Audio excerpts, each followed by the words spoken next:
Greetings, everyone. I'm Dr. Dave Webb, and welcome to another edition of the Homerun Leadership webinar. On our Homerun Leadership show today, we are fortunate to have Dr. Peter Olson Skog with us. And Dr. Olson Skog is going to highlight his story of success in what I think is one of the most difficult changes a superintendent could face. Just last year, he was faced with the situation where he needed to change the name of his high school. So if you think of all the ties for what binds a community together, the name of your high school has such identity that becomes a very difficult change to make for any superintendent. We're going to hear that story today and more. And welcome, Dr. Peter Olson Skog. Thanks, Dave. Happy to be here.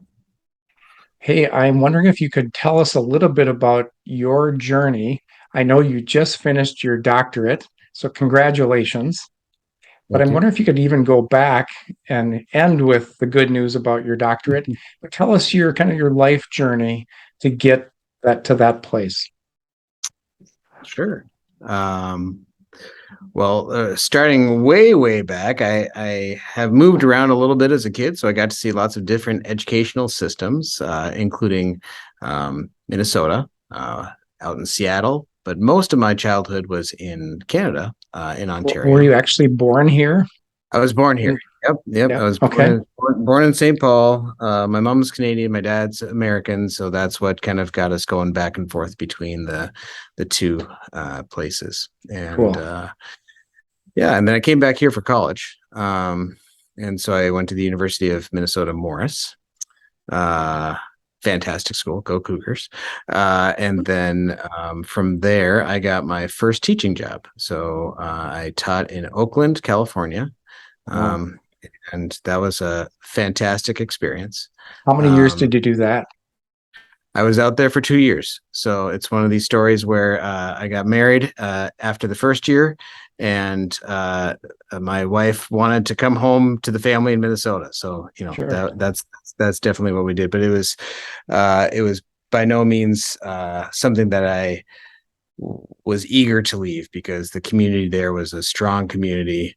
I think a lot of people, when they think of Oakland, are quick to come up with some deficits around it, whether it's around poverty or crime or whatnot. But that's just not the Oakland that I saw. I mean, I was definitely in the heart of it. But and what did you teach first year? Yeah. First year I taught second grade. And I taught fourth grade as a classroom teacher. After that, it was I had some wonderful mentor teachers who helped me just get going right away and dive in. And I spent my first year there. I spent more time, I think, in my kids' houses, because I get invited over for dinners and whatnot. And I think they felt bad for me as this single young kid from Minnesota that they worried didn't know how to take care of himself. So I spend more time at their houses, just learning about them and their families, and they fed me, which was very nice, than I did in my own apartment. So it was a really, really great experience. What a great way to build relationships with the families too. Yeah. It was, it actually, down the road when I became a principal, it's what motivated me to really encourage the teachers in the building where I served as principal to use home visits to deepen their relationships with their families and their students, and to understand them as whole children, and to build those family partnerships. It was birthed in me not knowing how to cook, so it all worked out great. You came back here to teach then in Minnesota? Yep. Came back and taught in North Minneapolis at a Hamilton Community School up in Camden, if anybody knows the neighborhoods, which was wonderful. Was a science specialist for Minneapolis Public Schools. So I taught kindergarten through sixth grade, used a lot of FOSS kits, if people know FOSS. Not an advertisement for them, but yes, I did enjoy it. And it was, it gave me the opportunity to see the whole continuum, right? So kids on the way in and all the way up through what in my district now would be halfway through middle school. So I got to see a continuum of kids. Then I decided to try out the private sector. It didn't last long. It just didn't match my passion, my why, my all the reasons Mm-hmm. that you wake up in the morning and want to go to work. It was fun and exciting and enjoyable for a time, but then I came back to um, it was worked in research, assessment, and evaluation for North St. Paul, Maplewood, Oakdale, or 622. Yeah. Then I worked as a gifted and talented coordinator and curriculum coordinator, so various kind of district level jobs. Wow. And then decided that I wanted to get back into the schools again, and I took Mm-hmm. on my first principal job at Carver Elementary, which was um, I all of my jobs are my favorites, but that one had some really special moments to it. Um, Is that and where you had huge success in really changing the trajectory for student results?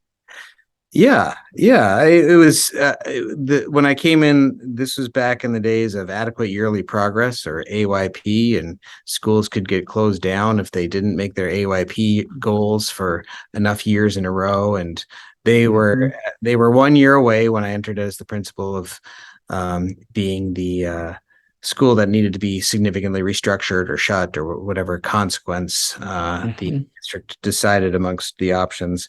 And we came in and um, actually ran the bases in a lot of ways, and figured out who we wanted to be and how we wanted to do it.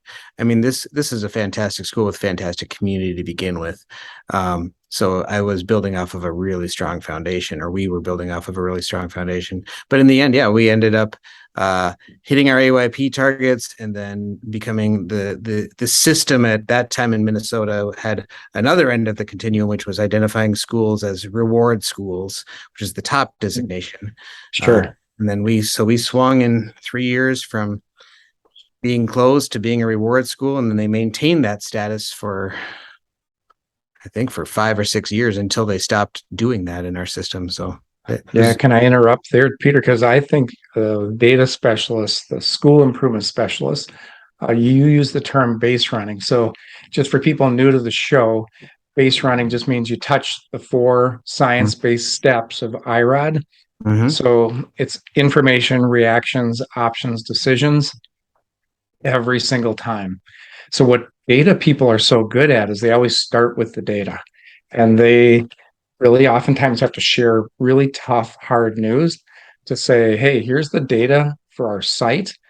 So first base with all the information, and everybody goes, go. Second base, like, we don't like what we see. So good data specialists then say, well, so what can we do about it? You begin to brainstorm, look at options there, pros and cons. And before you leave to start the school year, you set a plan, a decision, make an agreement, all of which are synonyms for fourth base. And data specialists are really good at touching those four bases. And you turned your school around, became an award-winning principal in school. So way to go. Thanks. I'll let you keep going on your story. Well, it was fun though. You did take me down memory lane there, because as you're talking through the steps, I Mm-hmm. really remember distinctly every year and setting that school improvement plan and Right. taking a hard look at the data. And then, but at the end, when you get through it, I mean, I've heard you use the expression with this before, Dave, of Mm-hmm. crossing home base together, getting to Yeah. getting to the decision point together. And that was the strength of the whole way that we went about school improvement, was that Right. by the time we got to the end, every staff member in every position, because we had the whole, like, when we got together to figure it out, like, the bus driver was there, the custodian was there, the cook was, I mean, like, Mm-hmm. everybody was there thinking about their role and how to achieve what we were trying to get together, and we all crossed home plate together, and then everybody Yeah. was bought in. You weren't fighting after that to Mm-hmm. there was nobody. I mean, I don't want to be naive, but there was Yeah. fewer people that would be chirping in the background and saying, "Oh, this is a Mm-hmm. dumb idea." So, Yeah, anyways, but when the bus driver knows their why, yep, when the kitchen worker knows the why, and we know that our school's at stake and that our kids being just thriving, rather than surviving is at stake, Mhm. then you got everybody on board. You use the phrase crossing home together. There's a lot of principals out there crossing home plate alone, and their staff is still stuck at second base with concerns and reactions and complaints. So, way to go. Good job bringing everybody along. But you have the evidence of really turning it around, and very few leaders do. So, Mhm. tell us what happened after your principalship. Sure. I became the assistant superintendent of Roseville area schools. And that was Go, exciting. go Raiders. Go Raiders. So I'm so old. I was at the school before it was named Roseville Area Schools, Alexander Ramsey back in the day. So that's how old I am. So keep going, Absolutely. Peter. Sorry. Absolutely. No, there's still a lot of diehard Ramsey and Kellogg. Can't forget Kellogg. That's Uh, right. People from Roseville. But in any case, was there for 5 years. Had the privilege to be there in a role in charge of evaluating and supporting principals right at the front edge of when all the different laws and rules were coming out that principals needed to be evaluated, and here's the systems that you needed to use and what that looked like. So that was a real growth opportunity. Again, when we were piloting that, so we jumped into it a little bit before most districts did, but that gave us the opportunity again to gather all of the information about the new principal evaluation system, Mhm. talk to the principals about what their reactions were to the requirements, understanding what our options were, Great. right? Like where Yeah. what choices could we make and what did we have to do, and then again crossing home base together with a Yeah. decision about what that principal evaluation system was going to look like. And then the old expression of nothing about me without me, right? So Yeah. crossing home base about a principal evaluation system with principals being part of that decision making all along the way. So Yeah. that What's cool about Roseville too, and what part of your leadership was you included an equity lens in addition to the Charlotte Danielson four lenses, Mhm, the four domains. mhm. So hats off to you for leading in equity uh, early in your career as well. Thanks. Yeah, that was a and we tried to work that into all of our reflective feedback, right? So Yeah. how to what whether it was principals or whether it was teachers or whether it was paraprofessionals or whatever the role is, how are we being more equitable and dismantling inequitable systems in whatever role that Mhm. we're in. So yeah, that was our fifth domain in Yeah. addition to the others. Um, Way to go. so then from there, yeah, there I came here. So Yeah. here is School District 197. Um, West St. Paul, Mendota Heights, and Eagan area schools. And I became the superintendent here, and I am beginning my 6th year in the district. And if you're listening to this outside of Minnesota, this is in the Twin Cities area of Minneapolis and St. Paul. And so, how many years do you now have under your belt, did you say? So yeah, this is the beginning of my 6th year. And actually, I Wow. guess before this story finishes, if I was to way Yeah. back up to when I started those district center jobs, that's when I was Hmm. getting my master's degree in human resource development and organizational psychology, that type of field. Cool. And then got my principal's license along the way, my superintendent's license along the way, and then had started my PhD um, program before I started this role, and that slowed it down a little bit in terms of completing it, but we got it done, and so I just finished that this last spring actually, and did my research on productive relationships between principals and their supervisors in a way that encourages growth on the part of principals. So there you Wonderful. You'll use that every day. go. That was the goal. That was the goal. Yeah. And I did my dissertation in IROD, the four steps, and really trying to look at the science of four. So I'm going to put you to the test today, Peter. I'm having a little bit of headphone trouble. I'm going to put you to the test today, and I'm going to have you tell the story about your ginormous home run last year. Oh, okay. You faced what I think was one of the most challenging situations for a superintendent where back in the day when like Roseville changed the name of their high school, they were merging two high schools. You weren't merging a school. You just had to change the name of your high school last year. And I'm going to just, I'll probably interrupt occasionally with some coaching along the way for IROD and information at first, reactions at second base, options at third, decisions at fourth. But I remember just before you started running the bases, um, I pulled you aside and just reminded you, hey, Peter, just a reminder, whenever you get into big community decisions like this, whether you want it or not, it's going to run the bases. So you are always such a good listener and learner. Let's hear the story, and I'd love to learn along the way. Happy to share.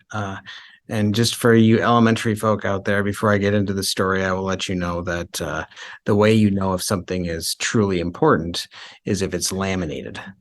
If it's laminated, then it's of critical importance to you and your environment. And so right here, I have my little cheat sheet on the 4 bases. You'll notice the laminated edge here.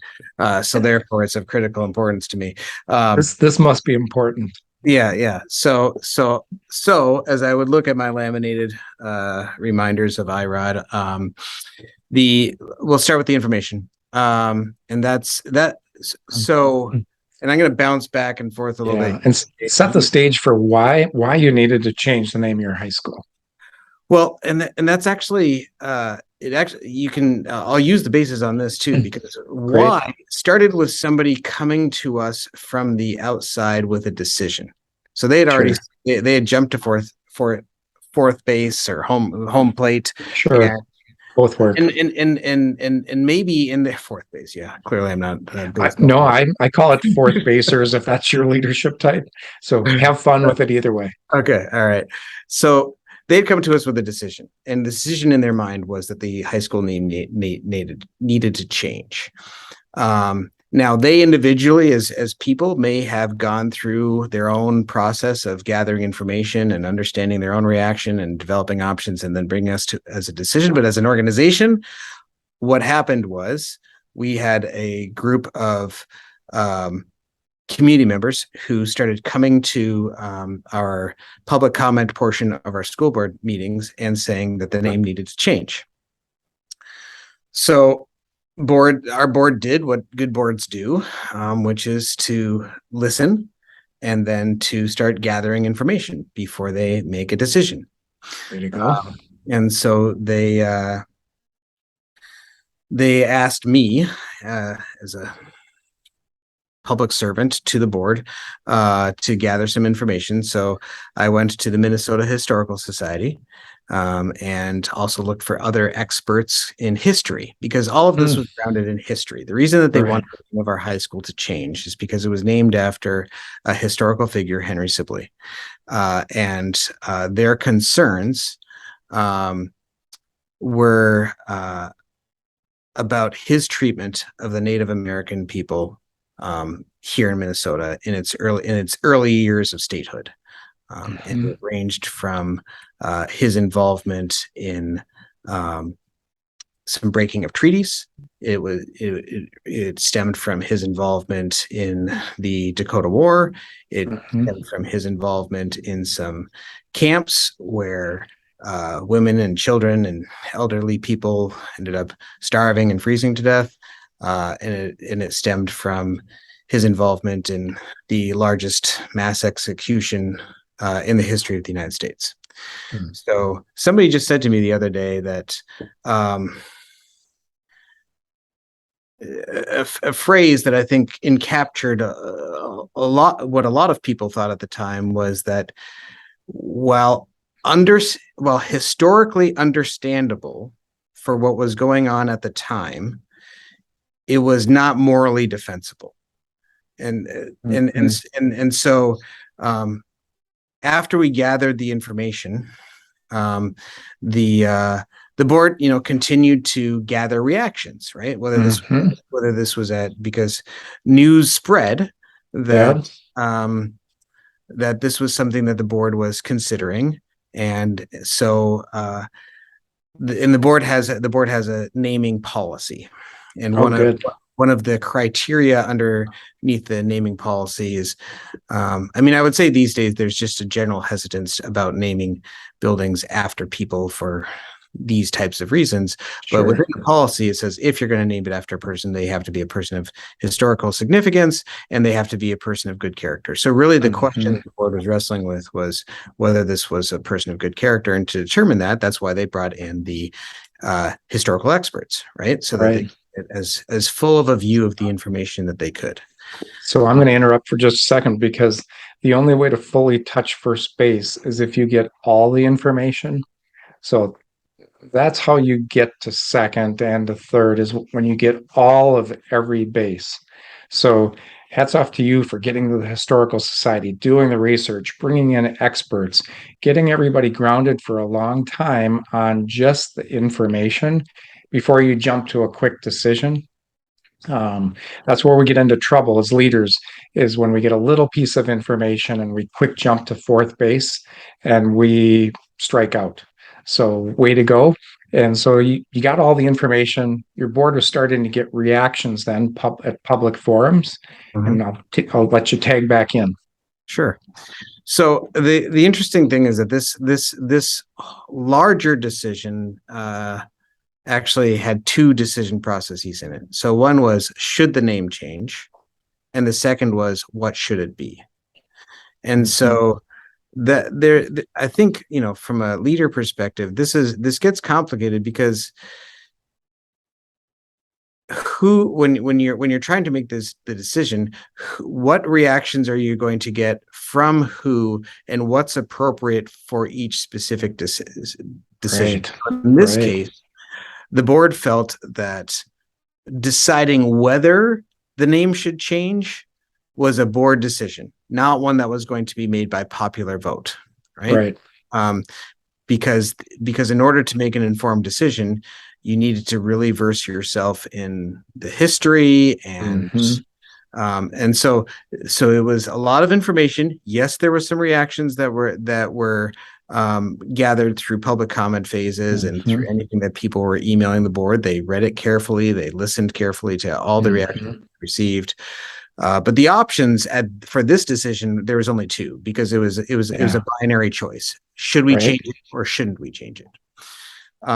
And then in the end, and how did you vet that? Is it all based off the feedback from the community and the research and the information? So was it a lot of all of first and second base that informed your third base pros and cons list? I would say that because there was a policy in place, and there was already a criteria laid out, right? So I think I'll hit all four bases more when I get to the description of deciding on the name, what the name would be, because, and yes, I'm giving away the fact, but we already know that the board decided that the name should change. So in that process, I would say it was a lot about getting the information in order for them to react as a board around whether or not the criteria that was laid out of the naming policy was dictated that the name should change. And in the end, they decided that the actions they could not say were morally defensible. Therefore, they did not feel that he met the criteria for being a person of good character. Therefore, yes, we should change the name. So that's their first decision, right? So that was the first decision. So can I stop you there for just one more second? So really great leaders like you recognize when you have to run the base path multiple times.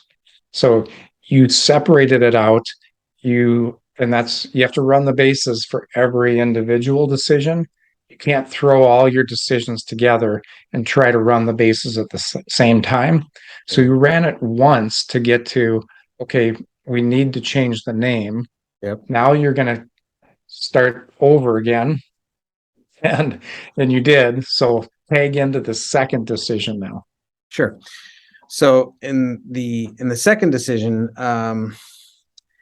this one was really clear in terms of the running the bases. So first we spent some time kind of defining running the bases through a guiding change document, which is just a term that we use to say we're all going to agree up front how this decision is going to be made. Great. So, we were gathering the information we were gathering was more of the history. So some of the information that Mhm. we from the previous decision we brought into this, and we put it into this large data book that includes Great. historical information. It included about the purpose of the name change in the first place, but more so just about the area. What could we learn in developing our options later that Mhm. would create a meaningful name, right? So Right. what can we learn about our geography, our topography, our flora, our fauna, our history, right? So like we just spent Mhm. a lot of time trying to pull together a body of information, because in the Mhm. guiding change document where we're saying like this is how we're going to, these are the people that are going to be involved, Mhm. the board had asked for me to convene, and this is also in policy, but for me to convene a committee and to bring to the board some options from which they would choose. Mhm. So and then within that there was to be, we defined it more so in our process document than is laid out in policy, and we said, okay, so from whom are is this committee going to get input, and for what purpose? Right. And so then the committee then said, okay, well, we're going to, at first, kind of, for those of you outside of Minnesota, you don't know how big of a deal snowplows are, but snowplows are a big deal in Minnesota. And the Minnesota Department of Transportation went through this process of naming a snowplow. Sure. And how they did so was they, I don't think they used as extensive of a process as we did, but they did do what we did for the first step, was just to say, hey, we're changing the name of our school. That Yep. decision's made, and yes, and we knew people's reactions and feelings about that. Or you're naming a snowplow, either Yep, one, right? yep. And so give us your ideas. Yes, in the end, Yeah. the snowplow was named Plowy McPlowface. So I think we did, but nonetheless, You ended up in a better point. we we had we sent it out to our whole community and said, and give us some names, and they gave us a lot, and a lot of names, some serious, Like how many were there? some 100 not. names? If memory serves, there was just over 300 different options Wow. as to, Wow. and that's after eliminating the duplicates Right. from names that where different people had independently come up with the same name. So you got the history. There Got the were history. people that providing Yep. feedback on that as well, and more people streaming to the board about why we should or shouldn't change the Yeah, that name. that was still going on, and that's, I guess, Yeah. where, like, I think we all understand when we create a system like this that they're good systems. They help you make the decisions, but it's not always like perfectly like going to go here, here, and here, right? Like Yeah. It's not always clean. you're going to be going up and back, and so we'd end up Mhm. going back into reactions and working with people Yeah. through their reactions of the previous decision that we made, uh, Right. and working with people that felt like, that sometimes when you don't like the outcome, you attack the process. And so we were working Hmm. through reactions and whatnot. Because I don't want I don't want to purport that this was a perfect change by any stretch, right? Like people have concerns, and I understand them.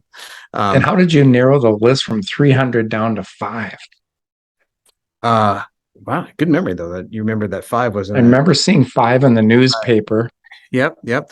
How did So you get there? that's where we worked with the committee, and the committee was the group of people that we equipped with the information, so the data Yeah. book, so Good. they could start using that information. And it was using that information, they as a committee started reacting Hmm. uh, to all of these options, because Right.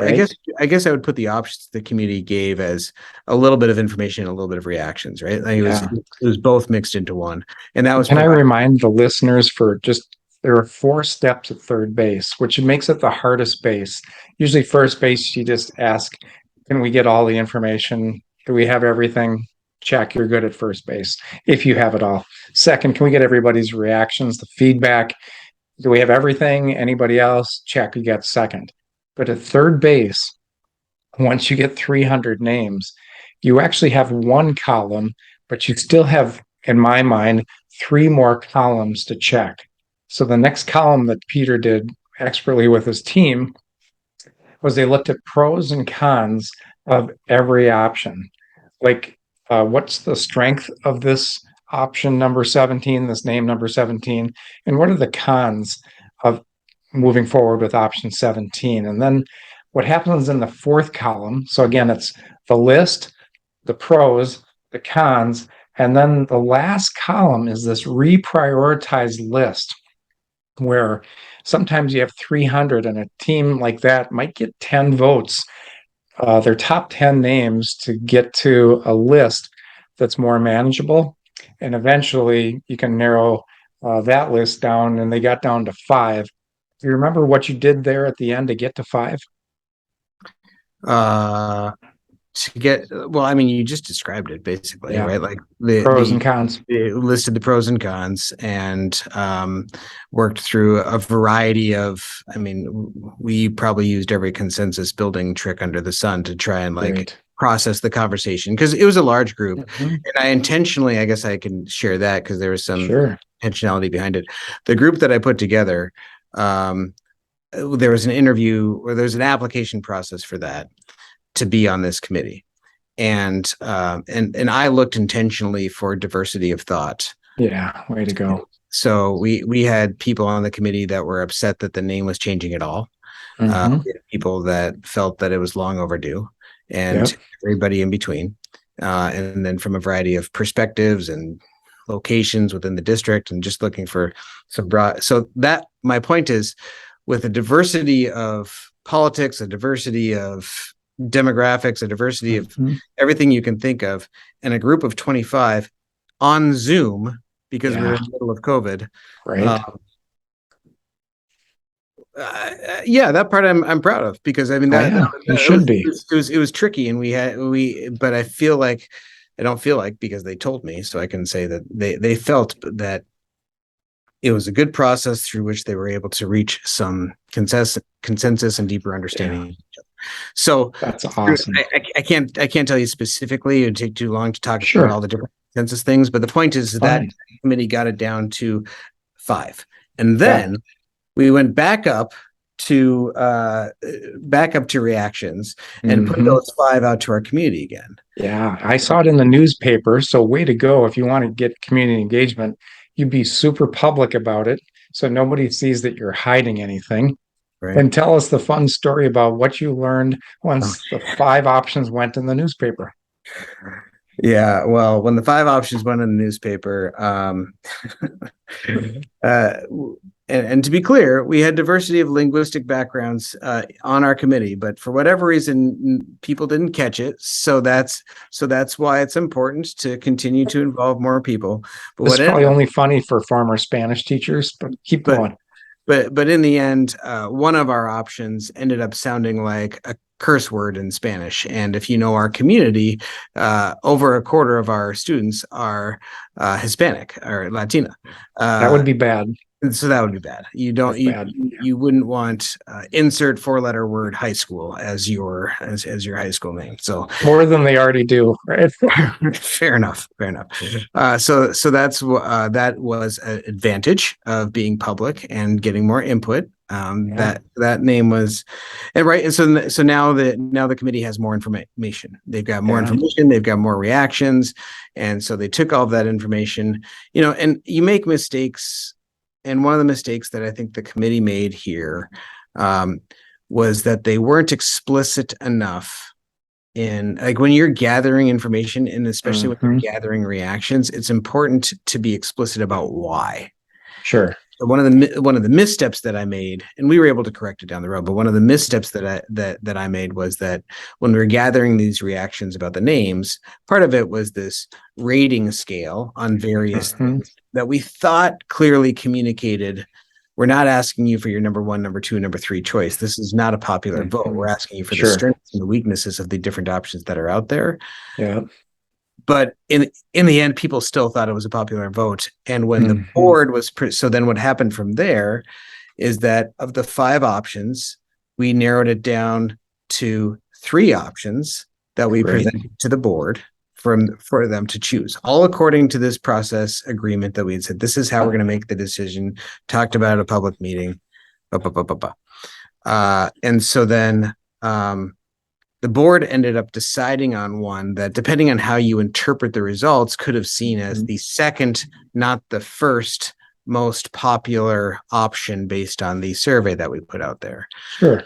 And so, and that this was by design. It was the intention to bring the board 2 or 3 options that the committee had vetted, and they would be perfectly fine with no matter which name of those 3. It wasn't like, here's our 3, but we really want you to pick this one. It was the board wanted 3 options that were vetted, 2 to 3 options. Yeah. And so they picked one of those options. It was Two Rivers. It has a lot of meaning for us. Yeah.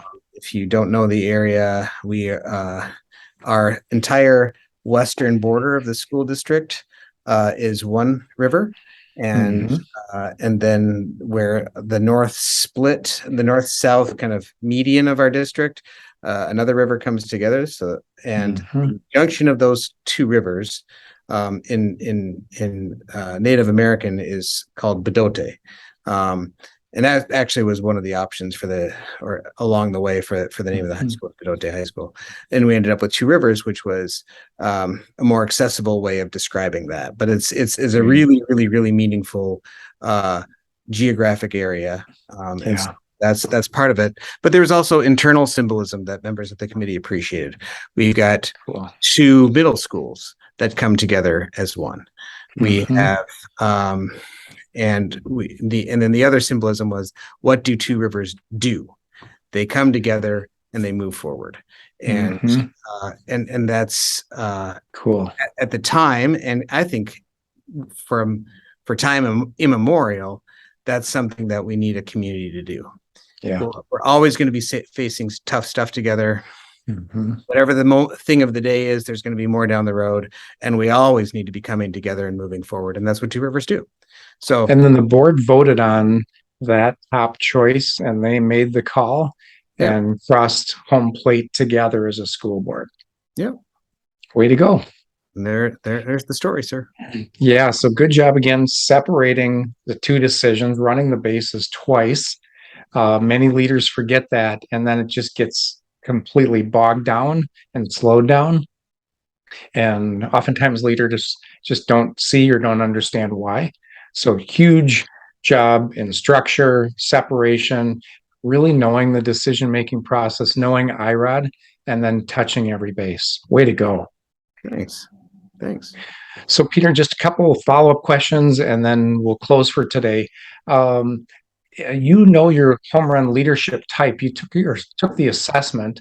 Can you just explain to the folks after taking the assessment, what's your leadership type, and what's your how do you lead with your team? So my strongest of the 4 areas was options. I get excited about possibilities and different ways of solving a given problem. So possibilities, choices, options are all great words for third basers. Or as a third baser, that's your dominant type. It doesn't mean that you're not strong in other areas too. You mentioned even before we got on the call that you were also strong as a decider as well. So how do you have to compensate with your team for maybe not being as strong at first and second base? Well, I mean, right, like you get clear on it, right, and you get transparent about it, so that you can say, like, hey, I might start talking about options before we have adequately gained enough information for us to even start talking about that. Who on the team is going to rein me in when I start doing that? Right. Like, right. And I've got a very specific person who knocks it out of the park with information. She will bring that to every conversation. And I've got another person who is always there saying, okay, but how are people going to react to any of that? Have we thought about this? Like what are the feelings that are really at the heart of whatever issue it is that we're trying to solve in the first place? And so I think it's just being transparent and making sure that you got other people to compliment you. Yeah. So and I ran into a leader this week that just said, well, I was on a really tough phone call with a number of leaders across the metro, and I just used iRod on a piece of paper to just take notes at that meeting of all these different leaders that were making decisions, or looking at options, or just still at the information stage and gathering information. And iRod can serve as just a great note-taking piece as well. So way to go. Just congratulations again, Peter, on weathering one of the most difficult leadership decisions that any district in our country could make last year. So congratulations. Uh, just as for being on the show today, we have a 21 video set that goes with the 21 chapters of Home Run Leadership. It's our gift to you today to give you that free 21 video set. And we just appreciate your time. I can't tell you the number of leaders that you'll help and school boards as well, just by listening in to your video clip today. So, way to go. And then, just as we close, I want to wish you a great start to your school year, you and your family. And then, just as we close today, I just want to remind people that we're always available for executive coaching, executive team coaching as well. All that's on the homerunleadership.com website. Um, and I'll close one last time with, you always have to remember that if you want to go great places, keep running the bases. Thanks, everyone. We'll see you next time. Thanks again, Peter. Thanks, All the Dave. best.